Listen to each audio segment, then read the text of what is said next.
Hello. Hi. Good afternoon, everyone. My name is Kiran Merali. I will be the one asking questions today. Thank you. Thanks. And we have 40 minutes to talk about artificial intelligence and healthcare. And let me introduce our two speakers with us today. Can you briefly introduce yourselves? Yes, sure. My name is Christelle Beltran. I work I am with IBM, and I work for the Channel Business Unit, and my role is developing technological partnership with large and smaller companies. I also have a focus on innovation and cognitive artificial intelligence is part of it, robotics, and I am also in charge for developing healthcare ecosystems and driving business, obviously, out of it. Hello, my name is György Kamblan. I grew up 1,000 kilometers from here, southwest of France, in a region called Basque Country. And then, as a biologist, moved to Switzerland to do my PhD. And this is where I started to be involved in data analytics initiatives, first as a researcher, and now as a co-founder and CEO of SOPHiA GENETICS since 2012, 2011. And it's my pleasure to be here and talk about artificial intelligence, because for me that's even a new topic that I'm getting to understand better every day, and which I wouldn't master at all, I would say 2 years ago. But our experience at SOPHiA GENETICS has made me realize what was artificial intelligence and how artificial intelligence can be used in healthcare already today. Thank you. So, artificial intelligence, we hear about it every day. We hear about it because we hear about Amazon Echo, artificial intelligence Alexa. We hear about Google and all the Google apps that collect all data coming from our history search, from our calendars, and turn all this data into services, daily services that help us every day with transportation, administration, and so on. But what we don't know, or we know less about, is that there is an artificial intelligence revolution taking place behind the scene in the healthcare industry. Billions of data are daily collected on human behaviors, and tomorrow all this collected data will, well, that's what they say. They will help us cure Alzheimer's or cancers, and this is new because this brings healthcare to a whole new level, and will actually deeply change our way as patients, our way of experiencing healthcare. And therefore, it will change also our way to interact with doctors. And this is also one of the topics we'll discuss today. So, well, lots of opportunities. And behind all these opportunities, as I said, our perception of artificial intelligence is shaped by these daily services that we know about. But Christelle, György, could you explain in plain words, actually, what is artificial intelligence in healthcare? Is it me first or Christelle first? I don't know. Is it me first? No, it's Okay. So first the little startup, and then the big giant. Okay, great. So SOPHiA GENETICS is pioneering a new industry called data-driven medicine, and the reason we've given this industry that name is because we believe that for a long time healthcare has been managed as an art, and as a scientist, as a biologist, I think that we can make better use of data to convert medicine into a science as well for the benefit of patients.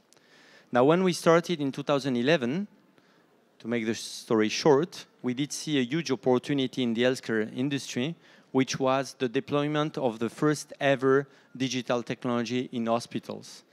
And this digital technology is so-called next-generation DNA sequencing. It's a very powerful machine that enables to decipher, to read our genetic code very, very quickly.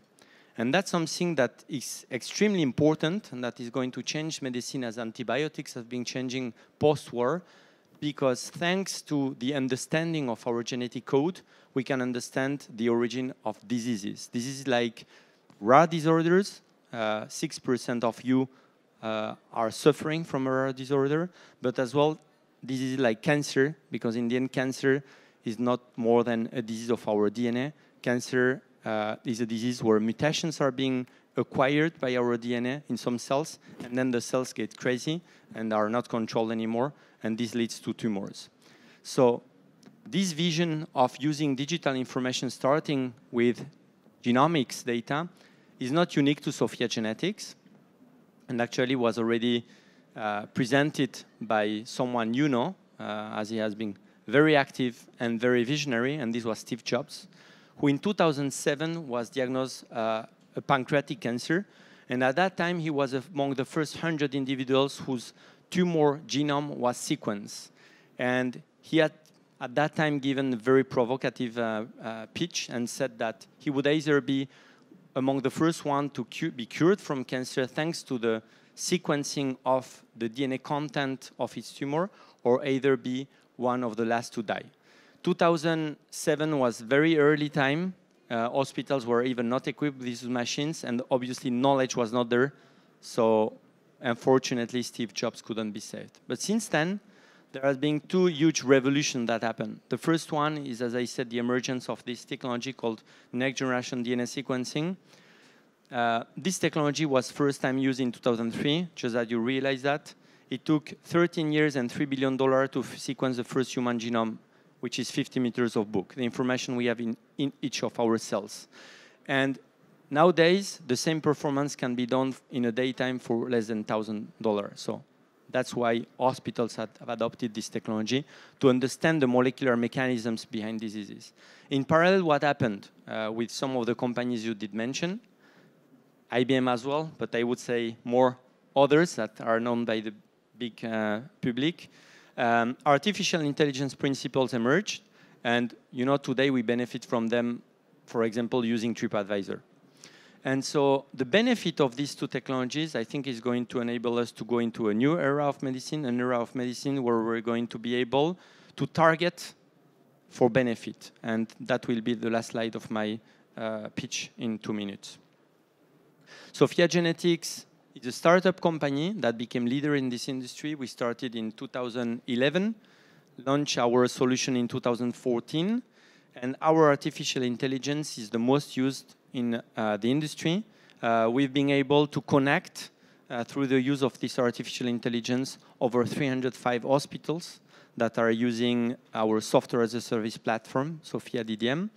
And where basically not only molecular information about the patients is being entered so that SOPHiA can compute them and spot the mutations behind the disease, but as well where almost now 1,000 experts, which are pathologists, geneticists, biologists, can take clinical decisions. And obviously SOPHiA learns from that as well, to fully democratize the approach, to, in the end, made it possible that although those technologies are very complex, a patient in La Paz, in Bolivia, can be diagnosed as good as a patient in San Francisco, although the hospital in La Paz would never have been able, without this network, to get this experience. And as a proof of what I'm telling you, Q1 2017, so 3 years after we launched our product, we've announced that we supported the diagnosis of the first 100,000 patients. And believe it or not, people are paying us for that. Huh? And if they are paying us for that, is because there is a real benefit behind. And our future, 2020, is, I think, quite bright, and is a future where we're going to be in a position to basically cluster patients, not only according to the molecular profile, for instance, of their cancers, but as well the treatment that those patients received and whether the treatment did work. And if you think about it, that's not so different from TripAdvisor, a bit more complex, but similar. this could lead us to an era where we will be able to be in real-time epidemiology and adapt drug prescription according not to clinical trials, but according to what really works in the field, and according to the fact that maybe this patient you see here has a tumor that looks like the one of 10,000 other patients, among which 10% did receive a treatment and benefit from that treatment. And so I will stop with that, but I will be very, very happy to talk about humanization and what ourselves as well, I think, as voice persons who have been among the first talking about humanization of medicine thanks to artificial intelligence, think, how do we think and why are we talking about humanizing medicine? Thank you. Thank you. Thank you. Cel, you did have a video to project, right? Okay. Okay, so yes, we will project a video which is summarizing our view for evolution of medicine before 2020. It will be better with sound. Yeah. Could you working together to create a true system that's focused on the patient? It's a future where we can prevent diseases before we need to treat them, where we simplify every aspect of how care is delivered and funded, where information follows patients wherever they go to ensure care is coordinated, more convenient, and tailored to their individual needs, where waste is reduced and productivity increases. The healthcare system of the future doesn't measure success by the volume of transactions. It rewards the value of health outcomes. Better informed consumers are able to take charge of their health choices, while health payers act as coaches to encourage healthier lifestyles. Healthcare becomes a true system, focused on value, coordinated around the patient, and integrated into every part of our lives. Millions of clinical records are analyzed to discover who's at risk. Efficient healthcare centers cater to patient needs quickly without repetitive tasks and tests. And when patients return home, remote monitoring devices alert physicians if their conditions get worse. The healthcare system of the future breaks down barriers and allows stakeholders from across the ecosystem to organize and collaborate in new ways, to share the risks and rewards. Providers, payers, governments, and suppliers all work together seamlessly to coordinate resources for better performance and efficiency. Information is easily exchanged and analyzed to track disease outbreaks and informs decisions that support healthier communities.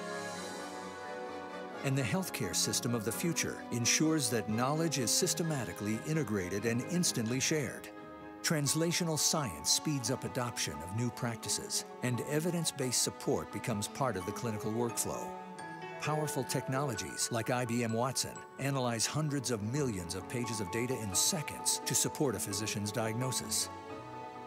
New treatments are personalized to a patient's genetic makeup and disease type, and new tools predict the probability of a drug's success before it's prescribed.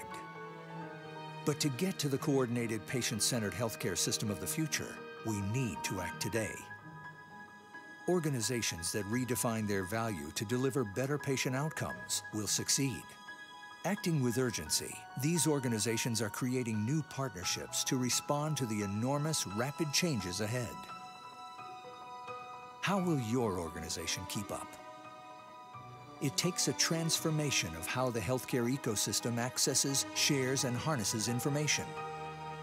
It takes intelligent technology to identify patterns, illuminate underlying causes, and generate knowledge. And it takes a partner who understands how to make complex systems work together on a global scale. IBM combines comprehensive technology, expertise, and industry experience to help organizations start their journey today. From helping pioneers make breakthrough discoveries, to building the world's first nanoscale DNA sequencer, to reaching new horizons with Deep QA, IBM has led innovation in healthcare for over 60 years. Together, we can create a smarter, more sustainable healthcare future for all of us. Let's build a smarter planet. So you understand probably from this video that we like to speak about augmented intelligence in IBM more than artificial intelligence. Augmented meaning human collaborating with machines, with algorithms, with systems for a better outcome. And we will come back in the discussion about this. And as a summary of what was said, you probably already heard about the so-called 4 or 5 Ps medicine, which is a way of summarizing the aim, the objective for better quality and better results of medical acts, being preventive, preventing complications, being predictive, predicting outcomes, being personalized. It's extremely important that the treatments are completely focused on the very true characteristic of each patient. Participatory, obviously, if the patient is active in his cure, we know that already, doing training, doing many stuff which is not only about drugs and surgery or what we already think about when we think about medicine. So the participation of patients is extremely important, and the proof. The evidence-based medicine, again, is something which is very discussed, and having the proof, the reasons why a treatment is working, and it's completely your area. The reasons why a treatment is working with one individual and is not working with another, it's important to understand, it's important to reuse, and it's important to use for machine learning processes, which we will discuss later. Thank you. Thank you. This is really interesting and very, it's a real vision for the following years. And my first question is, it's a healthcare level way of seeing all this artificial intelligence, but as patients, what will it change for me as a patient in my healthcare pathway exactly today, and what will it change tomorrow for me when I go and see my doctor? Okay, so I think the first changes will be done in some special applications, and I think the main one where we're going to see a huge transformation will be cancer. And that's because cancer being a very complex disease, a disease that evolves, a bit like a bacteria that evolves against antibiotic, cancer tend to evolve as well against treatments. Data are needed to understand how a cancer will react. And so I believe that the first big change we will be seeing will be in the monitoring of the efficiency of cancer treatment. And just to give you a flavor of that, I don't know if many of you have heard about it, but we started being able to directly diagnose cancer from blood. Again, analyzing DNA. This is so-called liquid biopsy. It's a huge revolution. And by the way, we just had a press release last week about it during ASCO with les Hospices Civils de Lyon, which are pioneers in France and that are already using such type of application. And so the power of this is that basically, if you like, every cancer is relapsing DNA in your blood, right? And for a long time, we wouldn't know that, but thanks to deep sequencing and smart algorithms, we've been able to observe that. And this gives us today a fantastic tool, which is that the first time a patient is suffering from a cancer, goes to the physician, maybe you do see it with an image, you make a biopsy, but then during the treatment, you want to know if the cancer is being killed, right? And so by analyzing the DNA that is circulating in your blood, if you do see that the mutations associated to your primary cancer, the tissue, are disappearing, it means that the treatment indeed is effective, up to the time where eventually you may have a relapse. And you could even see which type of mutations are appearing now in the cancer. And according to these mutations was a treatment that one should receive. So this will be a complete revolution in the management of cancer. And with a big hope, and there as well we were among the first one to talk about it, but recently at ASCO, an eminent professor received an award regarding that, which is the concept of making cancer a chronic disorder, a disorder we can manage, as today we manage HIV, for instance. Doesn't mean we're going to see elimination of cancer. Cancer is related to biology, and actually cancer is kind of fight against aging as well. But I think that we will be able to master cancer a bit in a way like a poker player that would see the hand of his opponent and that is going to be able to adapt the way he plays according to how the cancer will evolve. And I think that will be the first major revolution we will see in healthcare, thanks to artificial intelligence and machine learning principles. I think that there will be two levels of changes. One is about the relationship between the patient and its doctor. Obviously, today we are not speaking about the relationship with our doctor that we see when we need it in France, for example. We are more speaking about relationship with a specialist when it comes to heavy diseases that we need to face and be treated. So for the doctors, what will change is that there will be, and it is already in place in US, also in Asia, and in some other countries, it's coming to Europe too. The specialists will be helped by, for example, our Watson Oncology technologies, will be helped to gather information about the patient disease, about the patient conditions, about the patient genomics, about the patient, all kind of information about the patient environment. We will be back on that, but there are more than 60% of our health is conditioned not only by our genomics, but also by where we live, the kind of job we do we do sport, the kind of culture we have, and then the kind of the way we eat. All those conditions are really very heavy. So for the doctors, having a complete panorama of what I am when I come to discuss my cancer with him will be very helpful. And then he will be able to check. The system will propose similar situation and treatment proposals and reasons for proposing those treatments. So the doctor will be helped, we like to say augmented, and will be able to have more value time with his patient to discuss about the way the patient lives, or what can contribute to a better way of living even with heavy pathology. And it will also change from the other side, which is us. And today, I think this is already coming. We already have apps which are pushing us for a healthier life. And these apps, depending on the some of them are more advanced with artificial intelligence, some of them are less. But they're already proposing, well, they're already understanding our situation and proposing sports, proposing activities, proposing tricks to help us be in an healthier condition.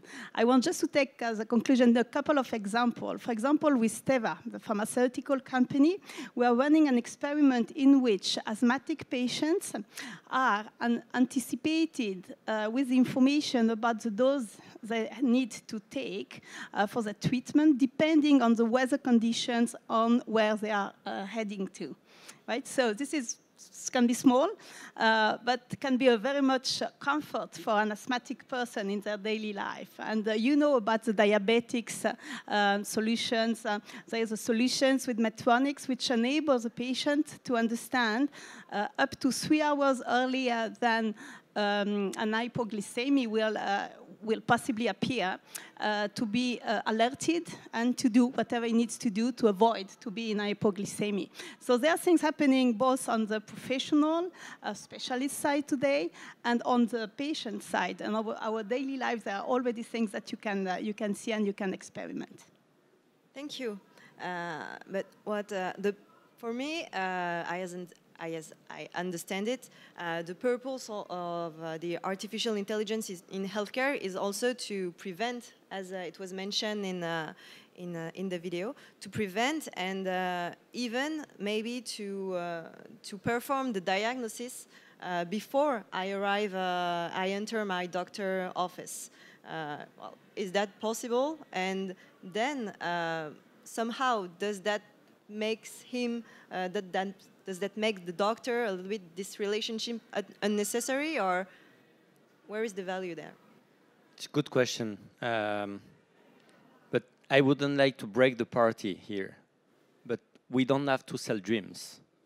Okay? So the reason I gave you this answer regarding cancer and liquid biopsy is because I believe that our mission is to bring something valuable quickly that can work. Obviously, we can dream about one day where we are never going to be sick, and Mark Zuckerberg is investing a lot in this type of mission, right? But we have to be realistic as well. And, you know, ourselves, we started as being no one to be more known than a big giant in our industry. And for a simple good reason, is that we focus on patient benefits. We didn't say we were going to solve everything. We were going to solve a first thing. And I think if ourselves collectively we want to have an impact, we have to be honest. And we don't have to sell dreams. And we have to be focused on things that can bring direct benefits. Now I'm going to tell you something that I believe it's an unmet need. And if there are entrepreneurs here that want to launch their own venture, if I would have time, I would do that. I think there is a huge opportunity in France when it comes to proper usage of drugs, even aspirin and such type of things. And the problem we have is that we are giving people a lot of drugs without knowing if they work and if patients benefit from that, even simple drugs. And actually in France, we have something pretty unique, which is La Carte Vitale. So theoretically, you can think that we should all already be connected, right? We have this chip. It's like a Visa card. It's the same. So I think there is a huge opportunity in France on leveraging pragmatically on the fact that there is already this Visa card to, for example, know what are the drugs that do work the best, and eventually, according to that as well, adapt pricing policy so that the maximum of us can benefit from drugs in France, but as well abroad. And I think these are type of pragmatic things where, as an entrepreneur, focusing on a very detailed unmet need, you can start changing things before even dreaming about never becoming sick. I completely agree. We tend to see artificial intelligence as a magic that will apply in a way to our conditions and will solve them. And it's absolutely not the case. Artificial intelligence, or so-called artificial intelligence, I said we prefer to use the term of cognitive.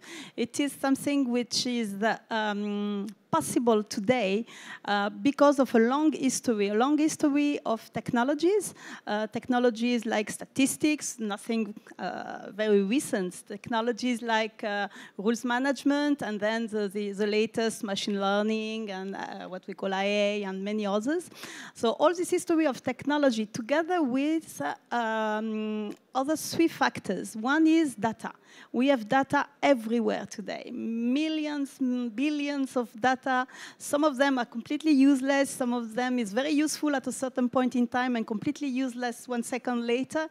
Data is coming from everywhere. Data is structured, but we can also today work around unstructured data, text, whatever is social, but also all the publication, above all in healthcare, and that can be a huge help in preparing this data to make it useful to a specialist when he needs it in the format he needs it. So that's the first let's say, element enabling cognitive to come to our lives today. The second element is cloud, data centers. So the access to this, all this data is easy enough as a service, as we said, and the access is also not that expensive. So it allows a lot of people, a lot of entrepreneurs to go and build companies around data, using data on a clever way, on a specific way, which will provide value, as I was saying, to the patient. Obviously, well, maybe we'll touch it again later, all the security needed around this data center is something which is addressed. We can come back on that. And the third point, enabling all those changes today based on, I would say, old technologies. The third point is user experience. Today, we are used to cell phones, smartphones, and all those smartphones enable us to access information, to receive information, to ask for information. It's a completely different relationship between a citizen, between a patient. It's a completely different relation to information, to all what we need to basically to drive our lives. So it's a combination of all that today, which takes us today here to discuss about how humanizing medicine. But the point is that we are driving it, or we can be driving it, because we manage our data. Our data is definitively owned by ourselves. We need to give a consentment to provide our data for research, university, or business purposes. We need to speak about business, and we need to speak about economics around all what we are providing here. So the data belongs to us, but the usage of data under certain conditions can enable completely new businesses today. You raised a natural question about the collected data, which is actually, without this, no artificial intelligence can exist. Am I right? Or? Yeah, it's correct. But there as well, again, as being a naive biologist that entered into artificial intelligence only a few years ago, I get to understand very simple principles that I was really not understanding in the past. First, everyone talks about big data. Big data is not necessarily very useful. I will take an example, self-driving cars. Self-driving cars will learn much better for 10,000 people doing different routes every day than 10 billion people doing the same route every day. So what counts is not number of data, is diversity of the data, diversity of situations. That's the first thing. Human expertise on the top of this diversity is very important, and that's why we should talk more about smart data, which is the added value of the human being. But what I want to address regarding the data, it's not the data that are valuable. It's being exposed to the data that counts, because an artificial intelligence learns from the data.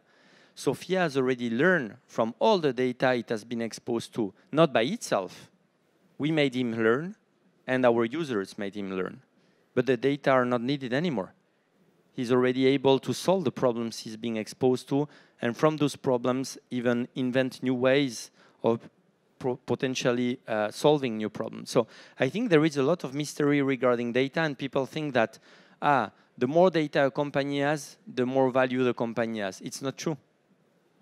What counts is the ability of computing and getting something out of the data that really counts. And I was even surprised to see some pharma companies that start to understand that, because unlike many people, me included, people think that the value of pharma companies is their compounds. It's not true. It's their data on their trials. And for a long time, they didn't want to leave the giants manage their data. Now they start to understand that, in fact, anyway, if we have already computed the data, we've already learned from that, so the data are a bit useless. And they start to be even happier about sharing those data with other stakeholders. So I think this principle of an artificial intelligence being something that has already learned from the data is very important to understand, so that people are not confused about big data principles. Sure, but still there is the question of the data ownership and... That's another question. I have a strong opinion, because I've been in the European Commission to discuss about it, but I think Christelle knows what's the answer as well. Yeah, sure. You're completely right, but data, the value of data is being connected to other kind of data where the exposure was not possible before. So we come to speak about data centers, obviously, where we are capturing. I spoke before about the weather data. I spoke before about data about the way we are eating. For example, what we did at IBM is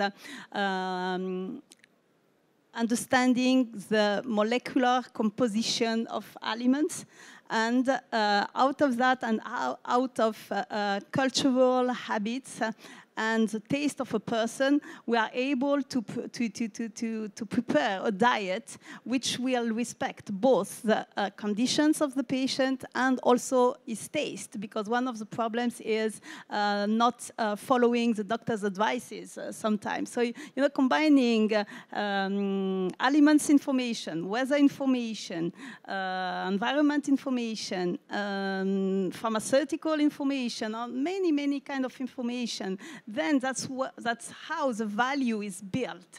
And it's built using the algorithm which are needed to put all this information together for result. So obviously we come to data centers. Data centers are very, very important. Data centers are submitted to many rules since ever. When we speak about France, obviously we have our regulation, which is HDS, also called HGS, but something new which is coming. Here we tend to speak about healthcare data, but we can also speak about personal data, because now it's quite the same. All our personal data can be healthcare data, right? So there is a GDPR, so-called, again, rule in Europe. I won't go in details, but this will help and impose very strong laws about for every kind of company, every kind in the world, which are managing European citizens' data. So the regulation is there. The constraints are quite heavy.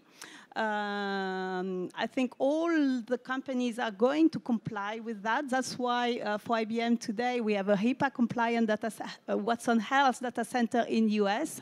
There are plans for going in each country, because in each country you will have some kind of specific rules you will need to comply to on top of the European rules, right? So this is coming, and in a way, until we don't have this clear out, it can be slowing down the deployment of cognitive technology for healthcare in some of the countries.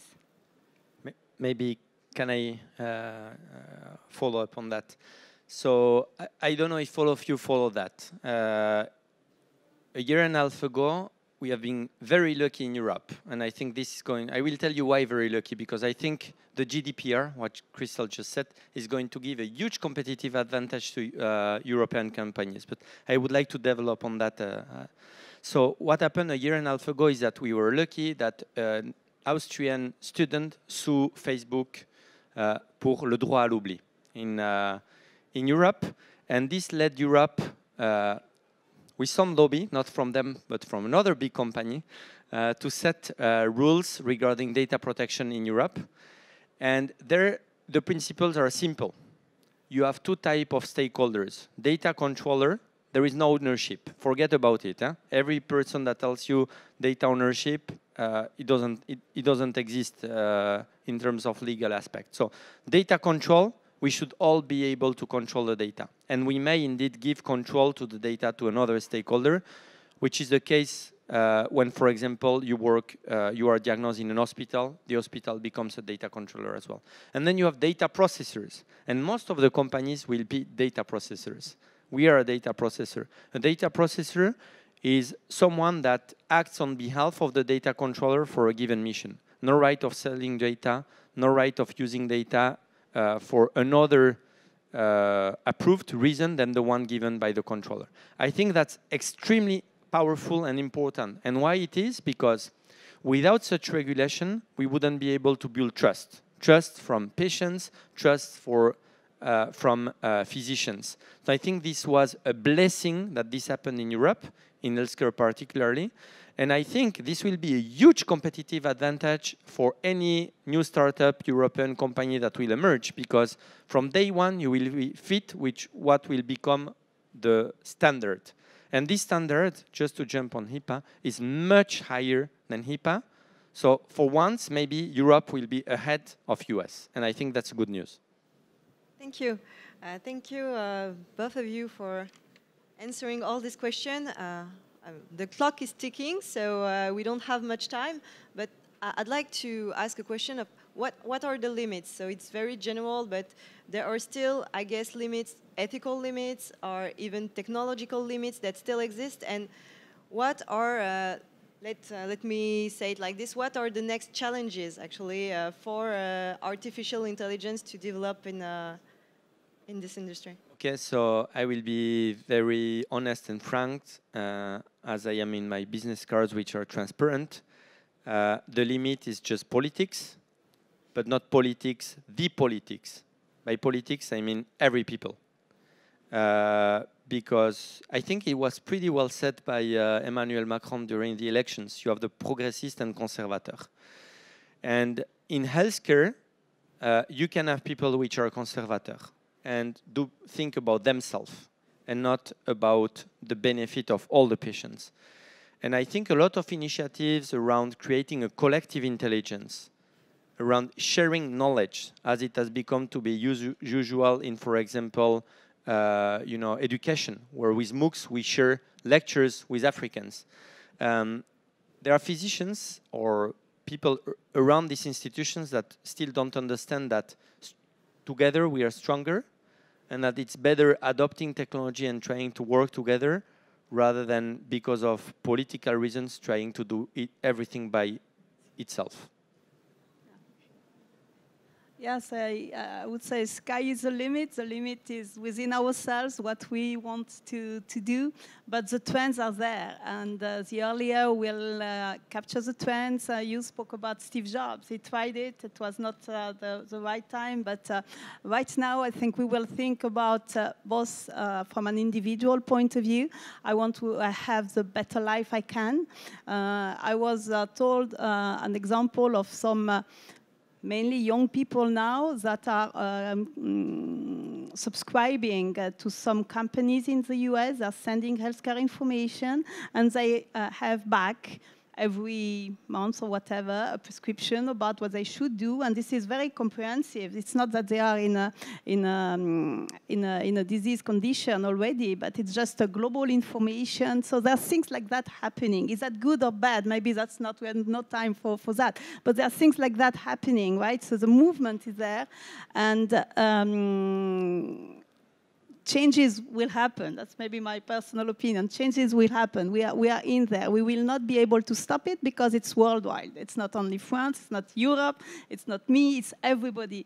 And we need to mix individual positions with social positions. And social positions are about the cost of healthcare, the effectiveness of healthcare, all what we collectively can deliver to the community, to the society. So there are very, very huge debates here, and we can make an appointment for another time, probably. Okay, thank you very much. Do we have some time for a Q&A? No, we don't. Okay. Well, thanks a lot. I think actually this topic can be discussed all the afternoon. So, well, we have to stop here, but thank you for coming and for listening. Thanks for the opportunity.